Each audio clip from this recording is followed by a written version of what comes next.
안녕하세요, 여러분. 저는 올해 73세 된 박순자라고 합니다.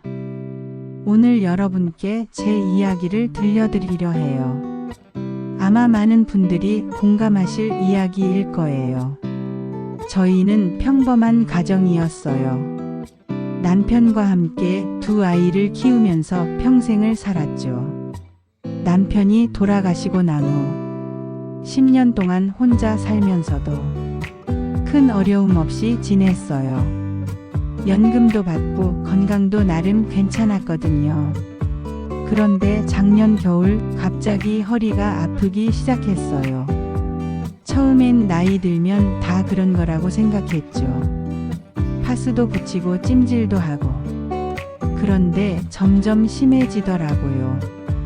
병원에 갔더니 의사가 심각한 얼굴로 말하더군요. 할머님, 척추관 협착증이 심하시네요. 수술이 필요할 것 같습니다. 그 순간 머리가 하얘졌어요. 수술이라니. 혼자 살고 있는 저에게는 너무 큰 일이었거든요. 수술을 마치고 집에 돌아왔을 때 큰아들 민호가 제안했어요. 어머니, 우리 집으로 오세요. 당분간은 혼자 계시기 힘드실 테니까. 거절할 수가 없었어요. 혼자서는 정말 아무것도 할 수 없는 상태였으니까요. 처음 일주일은 좋았어요. 며느리 미경이도 친절했고 손자, 손녀들도 할머니가 왔다고 좋아했거든요. 할머니 오늘 뭐 드시고 싶어요? 할머니 아픈 곳은 없으세요? 이런 말들을 들으면서 역시 가족이 최고야 하고 생각했죠. 하지만 시간이 지나면서 분위기가 달라지기 시작했어요. 한 달쯤 지났을 때였나요? 며느리의 얼굴이 점점 굳어지더라고요. 어머니, 오늘은 회식이 있어서 늦어요. 어머니, 저도 야근이에요. 저녁은 냉장고에 있으니까 알아서 드세요. 점점 혼자 있는 시간이 많아졌어요. 손자들도 할머니보다는 자기 방에서 게임하는 걸 더 좋아하고. 어느 날 밤 화장실에 가려다가 며느리가 친구와 전화하는 소리를 들었어요. 언니야, 나 진짜 답답해 죽겠어. 시어머니 오시고 나서 집안 분위기가 완전히 바뀌었어. 애들도 친구들 못 데려오고 남편도 집에 늦게 들어와. 요양원 알아보고 있어. 한 달에 300만 원 정도면 좋은 데 들어가실 수 있대. 가슴이 철렁 내려앉았어요. 30년 넘게 간병인으로 일하면서 무수히 많은 어르신들을 돌봤는데 정작 제가 그 자리에 서게 될 줄이야. 며칠 후 저는 작은 딸 현정이에게 말했어요. 현정아, 엄마가 너네 집에도 가서 며칠 있을까? 큰아들은 안도하는 표정을 감추지 못했어요. 작은 딸 집도 마찬가지였어요. 신혼집이라 공간도 좁고 사위는 처음엔 예의 바르게 대해주다가 점점 말수가 줄어들더니 나중엔 인사도 건성으로. 어느 날 밤 딸과 사위가 작은 목소리로 이야기하는 게 들렸어요. 당신 어머니 언제까지 여기 계실 건가요? 우리 신혼인데. 그럼 어떡하라고요? 내 엄마 아프신데. 요양원 보내시면 안 돼요? 형님도 그러자고 하던데. 결국 저는 제 집으로 돌아왔어요. 2달 만에 찾은 집은 먼지투성이었지만 그래도 눈치 볼 필요 없는 제 공간이었어요. 하지만 현실은 녹록지 않았어요. 허리 때문에 거동이 불편한 상태에서 혼자 생활하기는 정말 힘들었거든요. 간병인 업체에 전화했더니 한 달에 400만 원이 넘게 든다고 하더라고요. 제 연금은 160만 원인데 말이에요. 자식들은 계속 요양원을 권했어요. 어머니, 좋은 요양원 찾았어요. 시설도 좋고 전문가들이 24시간 돌봐줘요. 하지만 전 간병인으로 30년을 일했어요. 요양원이 어떤 곳인지 너무나 잘 알았거든요.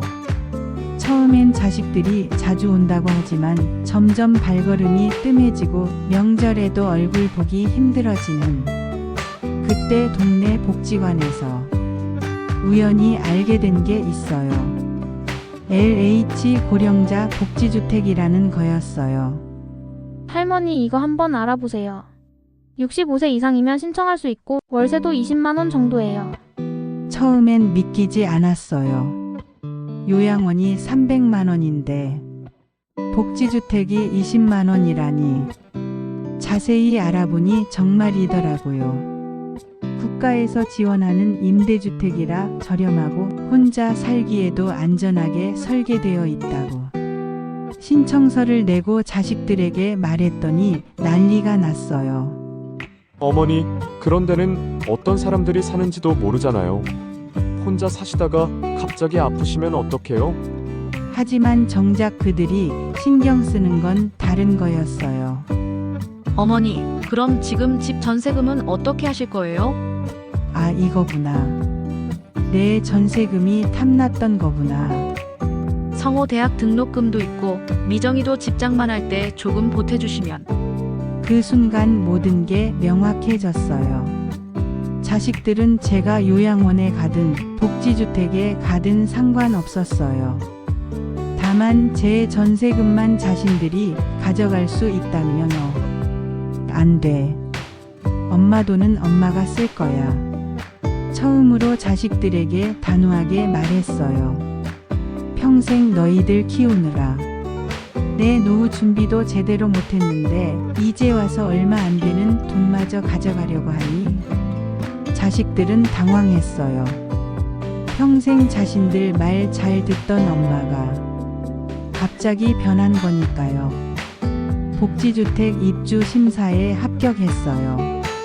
간병인 경력이 사회기여자 가산점을 받는데 도움이 되었거든요. 이사하는 날 자식들은 찾아오지 않았어요. 대신 복지관 사회복지사 선생님이 도와주셨죠. 새 집은 작았지만 제게 딱 맞았어요. 화장실에 안전바가 있고 비상벨도 있고 휠체어도 다닐 수 있게 설계되어 있었어요. 이사 온 지 6개월이 지났어요. 처음엔 외로울 거라 생각했는데 오히려 그 반대였어요. 같은 처지의 이웃들이 많아서 금세 친구가 생겼고 매일 아침 함께 운동도 해요. 순자 씨 오늘도 일찍 나오셨네요. 이런 인사를 주고받으며 하루를 시작하는 게 얼마나 기분 좋은지 몰라요. 허리도 많이 좋아졌어요.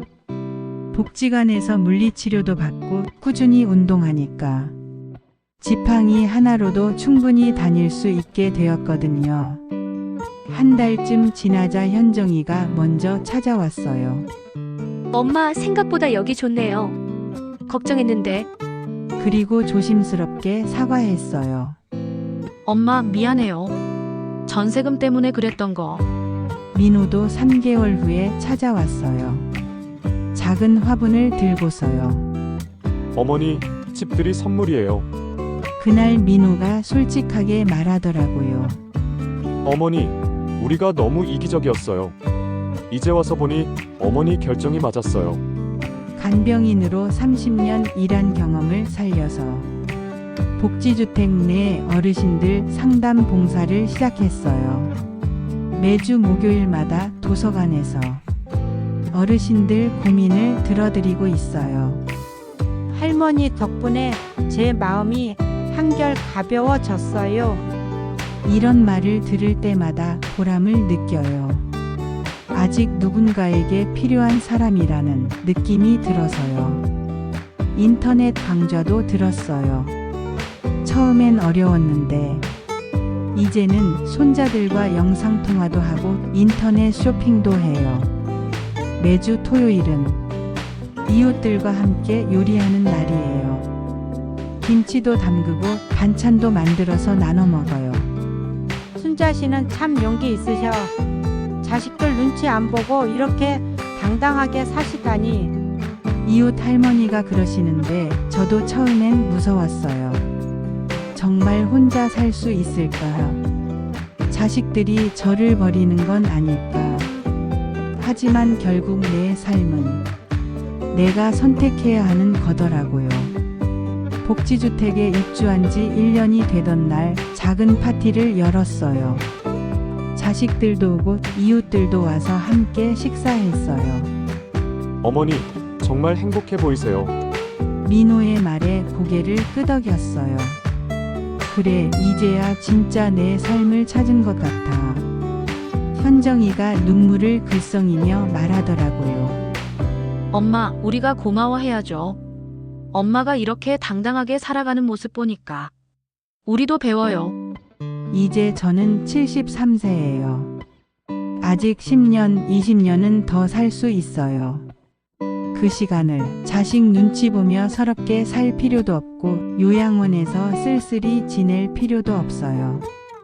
월 20만 원으로 제 공간에서 제 마음대로 살 수 있어요. 친구들도 많고 할 일도 있고 보람도 느끼면서요. 자식들과의 관계도 이전보다 훨씬 좋아졌어요.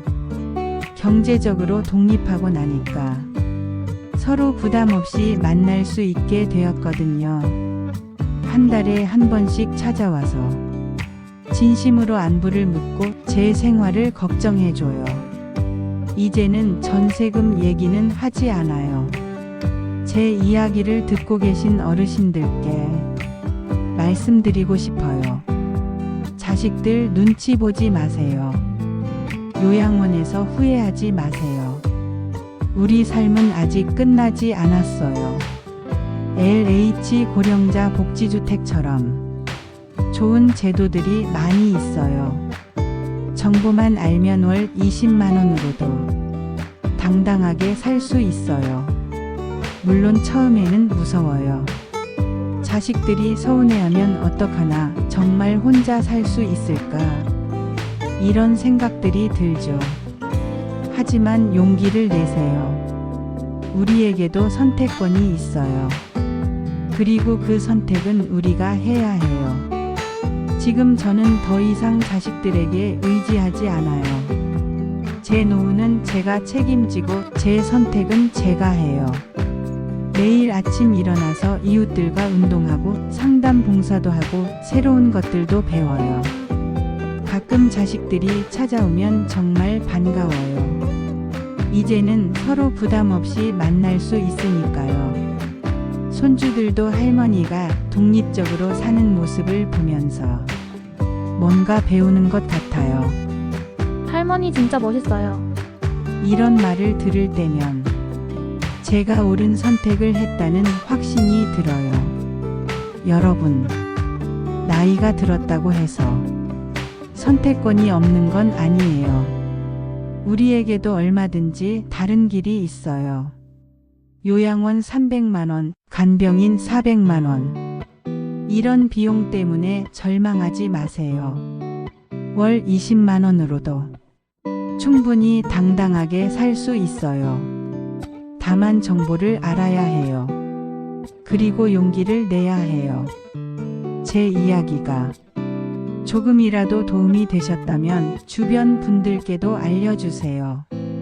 저와 비슷한 상황에 계신 많은 어르신들이 이런 정보를 필요로 하고 계실 거예요. 여러분의 노후도 행복하고 당당하길 진심으로 바라요. 긴 이야기 들어주셔서 정말 고맙습니다. 모두들 건강하세요. 박순자 할머니의 이야기는 실제로 많은 어르신들이 경험하고 계신 현실입니다. LH 고령자 복지주택과 같은 제도들을 통해 더 많은 어르신들이 당당하고 행복한 노후를 보내실 수 있기를 바랍니다.